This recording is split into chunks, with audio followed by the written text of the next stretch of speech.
Good morning students. हमारा आज का टॉपिक बीए पार्ट सेकंड के ज्योग्राफी का पेपर सेकंड, जो कि आपका आर्थिक भूगोल एवं संसाधन भूगोल से संबंधित है। उसमें हम यूनिट 1 का ही एक टॉपिक अर्थव्यवस्थाओं का वर्गीकरण एवं स्थानिक संगठन, इसका अध्ययन करेंगे। विश्व में जो सभी प्रदेश है या देश है, उन सब में समान प्रकार का आर्थिक विकास नहीं पाया जाता है, क्योंकि ये जो सभी देश है इनके अंदर जो भौतिक और मानवीय दशाएं हैं वो समान नहीं होती। और जब भौतिक और मानवीय दशाएं समान नहीं होगी किसी जगह पर, तो वहाँ की सांस्कृतिक दशाएं भी क्या होगी, असमानता लिए हुए होगी। इसीलिए ये जो प्रदेश है इनका भौतिक भूदृश्य और सांस्कृतिक भूदृश्य अलग अलग टाइप का होता है, और इसी आधार पर विश्व के सभी भागों में अर्थव्यवस्थाएं भी अलग अलग होती है। तो हमारा जो टॉपिक है वो है अर्थव्यवस्थाओं का वर्गीकरण। तो पहले हम ये देखते हैं कि ये जो अर्थव्यवस्थाओं का वर्गीकरण है ये किन आधार पर किया जाता है। अर्थव्यवस्थाओं के वर्गीकरण के ये आधार में पहला आधार है अपना प्रति व्यक्ति आय, अर्थात किसी देश या प्रदेश विशेष के अंदर प्रति व्यक्ति आय कितनी है। दूसरा, वहाँ का सामाजिक संगठन कैसा है। तीसरा, उस देश या प्रदेश का कुल राष्ट्रीय उत्पादन कितना हो रहा है। साथ ही वहाँ पे कुल उपभोग कितना होता है। वहाँ पर आर्थिक क्रियाओं के कौन कौन से वर्ग पाए जाते हैं। वहाँ पर परिवहन और व्यापार के विकास की क्या स्थिति है। वहाँ प्राकृतिक संसाधनों की जो प्राप्ति है वो कितनी मात्रा में होती है, किस तरीके से होती है, और अंतर्राष्ट्रीय आर्थिक क्रियाओं में उस देश या प्रदेश विशेष की कितनी सहभागिता रहती है। इसके अलावा वहाँ का सांस्कृतिक भूदृश्य, वहाँ पे मनुष्य की कार्य विशिष्टता, तकनीक का स्तर इत्यादि इत्यादि पॉइंट के आधार पर हम अर्थव्यवस्थाओं का वर्गीकरण कर सकते हैं। तो इन विभिन्न आधारों पर हम अर्थव्यवस्था को 3 भागों में विभाजित करते हैं। आप इस डायग्राम में देख सकते हैं, विकसित अर्थव्यवस्था, विकासशील अर्थव्यवस्था और अविकसित अर्थव्यवस्था। इस मैप में आप देख रहे हैं, जैसे संयुक्त राज्य अमेरिका, यूरोप के देश, इधर आप देख सकते हैं एशिया वगैरह में रशिया हो गया, जापान इत्यादि हो गए। ये सब कैसे हैं, विकसित अर्थव्यवस्था वाले देश हैं। विकासशील अर्थव्यवस्था की बात करें तो भारत हो गया, यहाँ चाइना का क्षेत्र हो गया, इसके अलावा ब्राज़ील है, मैक्सिको है, ये सब विकासशील अर्थव्यवस्था वाले देश है। वहीं पर अविकसित के अंदर दक्षिण अमेरिका का नीचे वाला भाग, इधर आप देखेंगे कि अफ्रीका का मुख्यतः हिस्सा कैसा है, अविकसित अर्थव्यवस्था का है। तो इस डायग्राम के अंदर आप लोग ऐसा डायग्राम आप एग्जाम में बना सकते हैं जिसमें आप तीनों प्रकार की अर्थव्यवस्थाओं को शो कर सकते हैं। अब हम तीनों अर्थव्यवस्थाओं को अलग अलग पढ़ेंगे। पहली अर्थव्यवस्था है हमारी विकसित अर्थव्यवस्था। विकसित अर्थव्यवस्था वो अर्थव्यवस्था होती है जिसमें तकनीक और विज्ञान के विकास के कारण आर्थिक विकास का स्तर क्या होता है, बहुत ज़्यादा ऊंचा होता है। मतलब वहाँ पे तकनीक का, विज्ञान का इतना अधिक विकास हो चुका है कि वहाँ पर हम लोग देखते हैं कि वहाँ का जीडीपी रेट क्या है, बहुत ज़्यादा है, प्रति व्यक्ति आय बहुत ज़्यादा है, उपभोग दर वहाँ की बहुत ज़्यादा है, इत्यादि इत्यादि। तो इसके विकसित अर्थव्यवस्था के कुछ उदाहरण अभी हमने मैप में देखे थे, जैसे संयुक्त राज्य America, Russia, Japan, Canada, Australia, Britain, France, Germany, ये सब देश क्या है, विकसित अर्थव्यवस्था वाले देश है। आप मैप में उनको बना सकते हैं। नेक्स्ट देखते हैं हम, जो विकसित अर्थव्यवस्था है उसकी आखिर विशेषताएं क्या क्या होती हैं। जैसे कि हमने परिभाषा में डिस्कस किया था कि इन देशों में क्या होगा, यहाँ पर बहुत ही ज़्यादा अच्छी तकनीक, विज्ञान का स्तर बहुत ऊंचा होगा, यहाँ पे कुशल कारीगर मिलेंगे, टेक्नोलॉजी की अच्छी विधियाँ मिलेगी यहाँ पर, ठीक है। इसके अलावा यहाँ का जीवन स्तर बहुत ऊंचा होगा, यहाँ पर सामाजिक आर्थिक वातावरण को उच्च बनाने के लिए सभी साधन विद्यमान होंगे। साथ ही इनके अंदर उपभोग की दर क्या होगी, अधिक होगी। प्रति व्यक्ति आय इन देशों की बहुत अधिक होगी। यहाँ पे संसाधनों का दोहन बहुत ज़्यादा होगा, क्योंकि इनके पास क्या है, अच्छी टेक्नोलॉजी है। तो ये ज़मीन से जो भी खनिज संसाधन प्राप्त करेंगे, टेक्नोलॉजी का यूज़ करेंगे और विनिर्माण उद्योग को मजबूती प्रदान करेंगे। इन देशों के अंदर जो बहुराष्ट्रीय कंपनियां हैं वो व्यापार पर काफ़ी अधिक प्रभुत्व रखती है। साथ ही इन देशों का अंतर्राष्ट्रीय राजनीति में भी काफ़ी दबदबा होता है। जैसे आप देख सकते हैं अमेरिका हो गया, जापान हो गया, ठीक है, ब्रिटेन हो गया, इन सब का अंतर्राष्ट्रीय राजनीति में बहुत ही अधिक महत्वपूर्ण योगदान होता है। विश्व के जो प्रमुख व्यापारिक संगठन है जैसे WTO इत्यादि में इनकी बहुत अधिक महत्वपूर्ण भूमिका होती है। यहाँ पे यदि कृषि की बात करें तो कृषि में भी अच्छी तकनीक, उन्नत तकनीक मिलेगी, मशीनीकरण होगा। जैसे आपको प्रेरीज घास मैदान याद होगा, उन घास मैदानों में बिल्कुल जो नवीनतम टेक्नोलॉजी है उन्हीं के द्वारा गेहूं का उत्पादन का कार्य किया जाता है। यहाँ पे निर्धनता, बेरोजगारी इत्यादि समस्याएं बहुत ही कम मात्रा में होगी।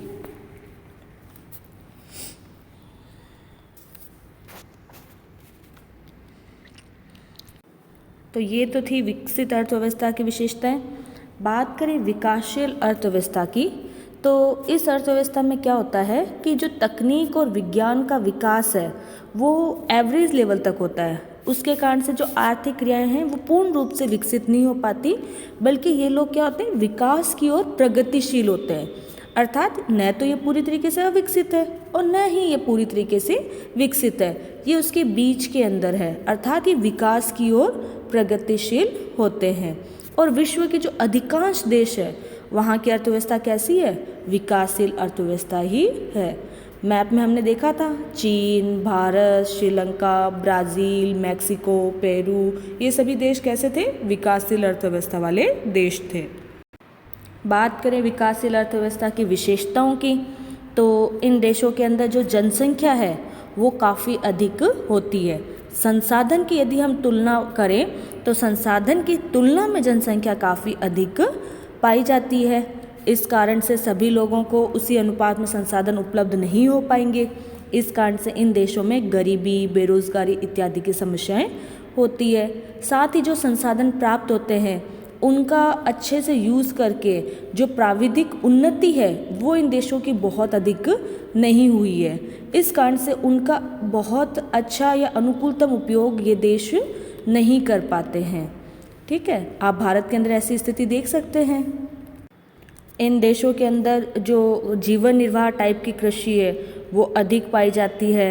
संचार, शिक्षा इत्यादि का स्तर भी यहाँ पर मध्यम प्रकार का होता है। प्रति व्यक्ति आय है वो भी एवरेज होती है। इसके कारण से बहुत अधिक आर्थिक विकास नहीं हो पाता। इनको अपने टेक्नोलॉजी, वैज्ञानिक विधियों के लिए मोस्टली जो विकसित राष्ट्र होते हैं उन पर निर्भर रहना पड़ता है। साथ ही यदि इनको अपने यहाँ पे कुछ नई परियोजनाएं या कुछ काम करना हो तो इनके पास में पैसे की कमी होती है, तो ये लोग वित्तीय सहायता के लिए विश्व बैंक या अन्य जो अंतर्राष्ट्रीय आर्थिक संगठन होते हैं इन पर निर्भर रहते हैं। और यहाँ की जो ज़्यादातर जनसंख्या होती है वो प्राथमिक कार्यों में ही संलग्न रहती है। इन देशों के अंदर हम कह सकते हैं पूंजी का अभाव रहता है या काफ़ी कम पूंजी यहाँ पर रहती है। चिकित्सा सुविधाएं, जन कल्याणकारी योजनाएं इत्यादि है वो भी एवरेज लेवल पर होती है, हर व्यक्ति तक उसका लाभ नहीं पहुँच पाता है। मानव जो संसाधन है उसकी गुणवत्ता भी यहाँ पर बहुत अधिक अच्छी नहीं होती है। विकासशील के बारे में बात करें हम अविकसित अर्थव्यवस्था की, तो इस अर्थव्यवस्था के अंदर जो प्राविधिकी और वैज्ञानिक विकास है वो बहुत ही नगण्य होता है और इस कारण से इसका आर्थिक विकास नहीं हो पाता है। यदि हम पूरे विश्व के अंदर इसके वितरण की बात करें तो जो भी उष्ण या शीत मरुस्थलीय भाग है, भूमध्य रेखीय क्षेत्र या ऊंचे पहाड़ी क्षेत्र है, ये सब इसके अंदर शामिल होंगे। देशों की बात करें तो मुख्य रूप से अफ्रीका महाद्वीप के देश, उसमें हम दक्षिण अफ्रीका, मिस्र को छोड़ दें तो लगभग पूरा अफ्रीका महाद्वीप इसी के अंदर आएगा। पश्चिमी एशिया के देश, दक्षिणी अमेरिका का दक्षिणी भाग, मध्य अमेरिकी देश, ये सब अविकसित अर्थव्यवस्था के उदाहरण हैं। विशेषताओं की बात करें, इनके अंदर अभी जैसे मैंने बताया कि यहाँ का आर्थिक विकास ज़्यादा नहीं हो पाता क्योंकि यहाँ की प्राविधिकी और वैज्ञानिक विकास काफ़ी कम होता है। साथ ही यहाँ पे जो प्राकृतिक वातावरण है उसमें बहुत अधिक विषमता पाई जाती है और वो मानव निवास के लिए ज़्यादा अनुकूल नहीं होते, जैसे मरुस्थलीय क्षेत्र या भूमध्य रेखीय क्षेत्र जो घने जंगल वाले क्षेत्र हैं उन क्षेत्रों में। और इसके अलावा यहाँ पे जो भी कृषि होगी वो जीवन निर्वाह वाली कृषि होगी, साक्षरता, शिक्षा इत्यादि की दर बहुत कम होगी, जनसंख्या आखेट, पशुचारण, एकत्रीकरण, कृषि कार्य इत्यादि में संलग्न रहेगी, व्यापार का स्तर यहाँ पर बहुत कम होगा, जलवायु विकास है वो इनके लिए ज़्यादा उपयुक्त नहीं होता। तो जो प्राकृतिक दशाएं हैं हम ये कह सकते हैं एग्जैक्टली कि जो प्राकृतिक दशाएं हैं वो इनके लिए अनुकूल नहीं होती। इनके यदि हम सांस्कृतिक भूदृश्य की बात करें तो वो भी अपने क्या होती है, शुरुआती स्टेज में ही होता है। अंतर्राष्ट्रीय व्यापार की बात करें तो उसमें भी इनकी सहभागिता बिल्कुल नगण्य होती है। क्षेत्रीय और स्थानिक व्यापार होता है वो भी ज़्यादा सुदृढ़ नहीं होता है। और यहाँ पे निर्धनता, बेरोजगारी इत्यादि समस्याएं बहुत अधिक पाई जाती है। उपभोग का स्तर कम होगा और हम लोग कह सकते हैं कि यहाँ पे प्रति व्यक्ति आय है वो भी काफ़ी कम होगी। तो आप लोग समझ सकते हैं कि अविकसित अर्थव्यवस्थाएं किस प्रकार की होगी। तो फाइनली हमने तीनों अर्थव्यवस्थाएं पढ़ ली हैं और इस मैप में आप तीनों अर्थव्यवस्थाओं को देख सकते हैं कि कौन कौन से देश किस अर्थव्यवस्था को रिप्रेजेंट करते हैं। अब ये जो अर्थव्यवस्थाओं का वर्गीकरण है उसके बाद में हमारा जो नेक्स्ट टॉपिक है वो है हमारा स्थानिक संगठन। हम कोशिश करते हैं इसको समझने की। स्थानिक संगठन, स्थानिक संगठन देखिए क्या होता है। स्थानिक संगठन किसी भी क्षेत्र में समाज और समुदाय की क्रियाओं और प्रयोग के परिणाम स्वरूप उत्पन्न स्थानिक प्रतिरूप जो वहाँ निवास करने वाले समुदाय तथा पर्यावरण के बीच जो अन्योन्य क्रिया होती है उसका परिणाम होता है, तो वो स्थानिक संगठन या फिर स्पाशियल ऑर्गेनाइजेशन कहलाता है। स्थानिक संगठन की यदि हम आदर्श दशाओं की बात करें कि वो कैसे विकसित होगा, तो हम सब जानते हैं कि मानव क्या एक मोम का पुतला मात्र तो है नहीं, वो एक क्रियाशील जिज्ञासु प्राणी है। तो जैसे ही मानव का जन्म होता है, यानी कि जैसे ही कोई बच्चा जन्म लेता है वो अपने चारों तरफ देखता है, हाथ पैर चलाना आरंभ कर देता है और वैसे ही वो उस स्थान विशेष से जो उसका अपना जन्म स्थान है वहाँ से एक संबंध स्थापित कर लेता है। धीरे धीरे जैसे जैसे उसकी आयु बढ़ती है उसके कार्यकलापों का क्षेत्र भी बढ़ता जाता है और उसका जो स्थानिक जो संगठन था पहले सिर्फ उसके जन्म स्थान तक सीमित था, फिर धीरे धीरे वो क्या होता है अन्य जगहों से भी संबंध स्थापित कर लेता है। यदि इसके हम आदर्श दशाओं की बात करें तो दूसरी इसकी आदर्श दशा क्या होती है कि कोई भी स्थान होता है उसका जो स्थानिक संगठन होता है ना वो वहाँ के जो भूमि का मूल्य है उससे ज़रूर प्रभावित होता है। जो स्थानिक संगठन है वो अपनी पहली अवस्था में तो कहाँ होगा, गांव और नगर की दूरी पर स्थित होगा, लेकिन जैसे जैसे जनसंख्या बढ़ेगी उनके बीच में दूरी धीरे धीरे कम होने लगेगी और जैसे जैसे नगर का आकार बढ़ेगा उनका कार्य क्षेत्र भी क्या होगा, नगर के मध्य में स्थित हो जाएगा। जैसे नॉर्मली हम क्या कहते हैं CBD। CBD का मतलब क्या हुआ, केंद्रीय व्यापारिक क्षेत्र। तो जो उनका नगर का केंद्र बिंदु है वो तो क्या बन जाएगा, CBD बन जाएगा और जो जनसंख्या का प्रवाह है वो धीरे धीरे इस केंद्र से बाहर की तरफ बढ़ता जाएगा और जो उस नगर से संलग्न गांव हैं उनकी जो ग्रामीण क्षेत्र की भूमि है उसका उपयोग भी धीरे धीरे नगरीय कार्यों में होने लगेगा और इस तरीके से हम देखते हैं कि भूमि का मूल्य भी धीरे धीरे बढ़ता जाता है। इसके अलावा जो कृषि उत्पादन की विभिन्नता है, औद्योगिक उत्पादन की असमानता, सांस्कृतिक विभिन्नता, शैक्षणिक स्तर में अंतर, अविकसित और विकसित प्रौद्योगिकी इत्यादि या फिर संचार साधनों के विकास, इन सब से भी स्थानिक संगठनों का विकास होता है।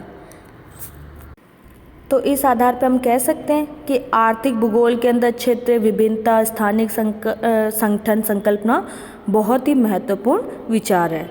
पृथ्वी तल पर जो विभिन्न क्षेत्र है उनके स्वयं के विशिष्ट गुण तो होते हैं जिसके कारण से वो क्या करते हैं, दूसरे क्षेत्रों से अलग होते हैं और पृथ्वी तल पर जो विभिन्न क्षेत्र है, यदि हम इन सब का सामान्य अध्ययन करें तो हमें ये लगता है कि उनके अंदर क्षेत्रीय विभिन्नताएं हैं। लेकिन यदि हम उन पॉइंट्स का बहुत ही अधिक गहराई से अध्ययन करें तो हमें ये स्पष्ट हो जाएगा कि वास्तव में उनमें मूलभूत स्थानिक संगठन पाया जाता है। धन्यवाद।